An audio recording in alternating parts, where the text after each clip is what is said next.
இந்த திட்டம் பார்த்தீங்கன்னா தனிநபர் விவசாயத்துக்கு மட்டும் இல்லாம எம்எஸ்எம்இக்கு உட்பட்ட சிறு குறு நிறுவனங்கள், எஃபிஓ என்று சொல்லக்கூடிய உழவர் உற்பத்தியாளர் நிறுவனங்கள், மேலும் இந்த கால்நடை சம்பந்தமான அனைத்து வகையான நிறுவனங்களுக்கும் இந்த திட்டமானது பயன்படுது.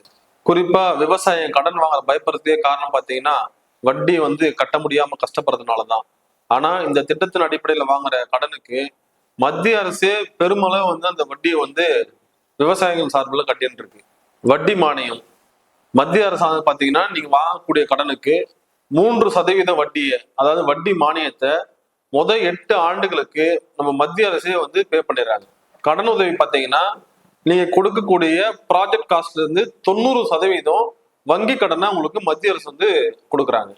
இந்த வங்கி கடனை நாம திருப்பி செலுத்த அதிகபட்சம் நமக்கு 8 ஆண்டு காலம் நமக்கு அவகாசம் கொடுக்குறாங்க. இந்த வங்கி கடனானது எந்தெந்த திட்டங்களுக்கு கவர்மெண்ட் கொடுக்குறாங்கன்னா பால் பதப்படுத்தும் ஆலைகள், இறைச்சி பதப்படுத்தும் ஆலைகள், கால்நடைகளுடைய தீவன உற்பத்தி ஆலை, இனப்பெருக்க மேம்பாட்டு மையங்கள், கால்நடை தடுப்பூசி மற்றும் மருந்து உற்பத்தி ஆலைகள், animal waste to wealth factory, ஏஹெச்ஐடிஃபியோடைய லோன் அப்ளிகேஷன் போர்ட்டலோட லிங்க் நாங்க கீழே கொடுத்துருக்கோம்.